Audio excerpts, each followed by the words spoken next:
What's going on, everybody? Hey, I'm out here working in our polyrum greenhouse. It's a 6x8 greenhouse, and this year I decided to set up solar to run our irrigation. And the solar will in fact be ran off of rainwater that we collect on the in our rain barrels from the rainwater that's running off of the greenhouse. So let me give you a quick tour of what I got going on.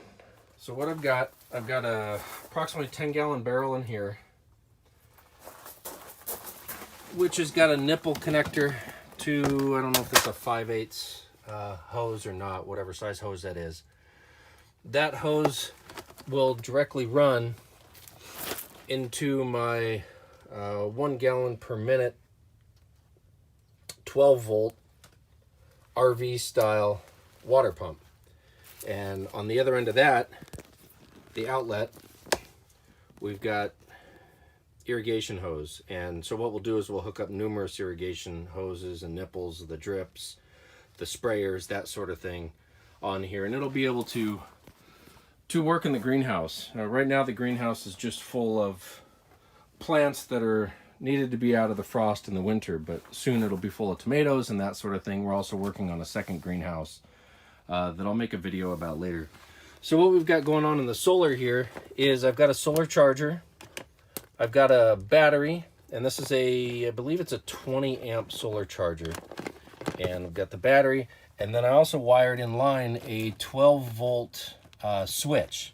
So this switch slash timer will allow me to set specific days of the week or every day or however often I want to be able to water my greenhouse, depending on the conditions, depending on what's going on. The rain barrels I was blessed from a friend of mine to utilize, and he and his wife gave those to my wife and myself, and so that was God's blessing there on that, so I didn't have to spend extra money on that. The whole irrigation system, I bought the majority of things at your big box store and Amazon.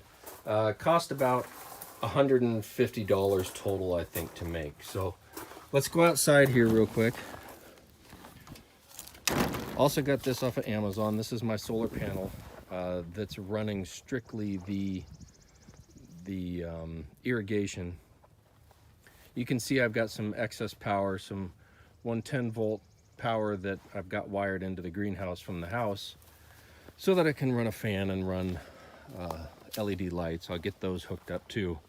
So here's just the setup I have. The polyrum gives you the nipples on the gutter ends to be able to tie in some hoses, and you can capture water that way, and then it runs into the 50-gallon barrel that I have here.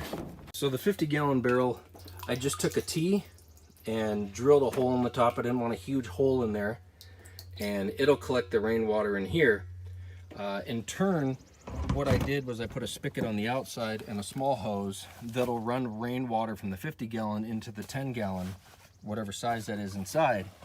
And I use that twofold. That's where I'm actually pulling the water from for the irrigation, but also it allows me to have some type of solar or sun heated water in the greenhouse. So hopefully that'll help keep the greenhouse a little bit warmer on these cold days.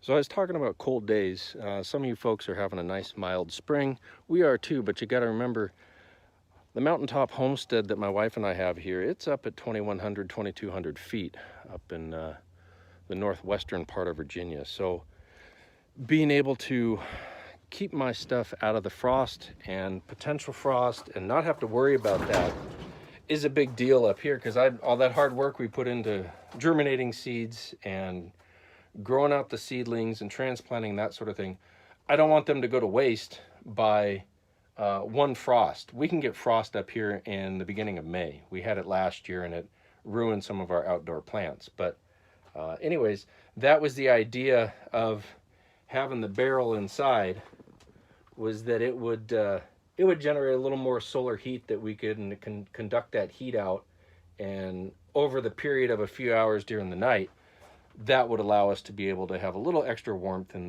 the greenhouse. So I've got everything hooked up. I've tested the solar numerous times. I've come out and checked it on sunny days and cloudy days like today, and the charger's working and it looks like it's charging everything. So now we're going to do the first trial of if the pump actually pumps enough water out to be able to squirt through the irrigation hose. So here we go. All right, so what we're going to do here is give this irrigation system a try. So one nice feature on this, the lighting's kind of off, but this 12-volt timer is that, as you can see, there's a little icon down there. I don't know what that is. Like it's supposed to be a lock, I guess. It actually locks it, so nobody can come in and change this. We can't bump it, can't do anything funky and have some issues. So we're going to go ahead and unlock it. I pressed that CR button 4 times, and we're going to turn on the manual mode, and that will turn on the pump, hopefully. So I'm going to turn on the water here.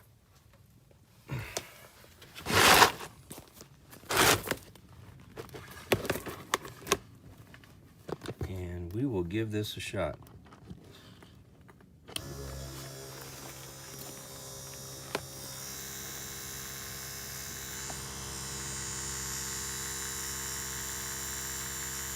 So I ran into a slight issue with getting the water started. So I was using a nipple that came with my my irrigation kit, and I wasn't getting any water through. So I looked at the nipple, and it was actually capped on the end. So I had to go drill it out, and as you can see, drilled a hole straight through it. So hopefully this will do the trick. So let's go check it out. So I put the, hold on, that's the wrong one. I put the nipple back on, and then I put my irrigation hose onto the end of it and put one of my nozzles. I don't know if this is a spray nozzle or a drip. I think I was using spray in here. So let's give this another shot. I've got my spigot open. I think everything is set. So again, we hit the CR button 4 times. You can see the lock went out. We hit the manual button to on. And as you can see, it gives a ton of pressure. Too much pressure, but the good thing with this is once I hook up more nozzles, we will need all the pressure in the world to be able to force the water through these nozzles. So I think we've got a successful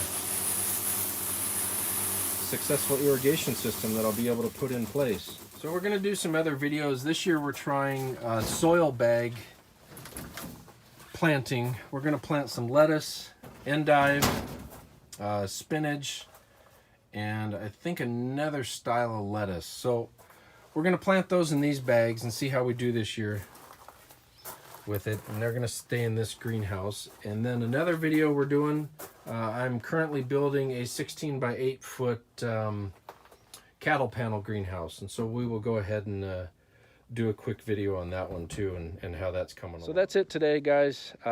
Thanks for watching my video about the solar, and we'll have some good upcoming videos. Thanks for visiting the Mountaintop Homestead, and if you like what I got, please hit that subscribe button down below, because it means a lot. And God bless you guys.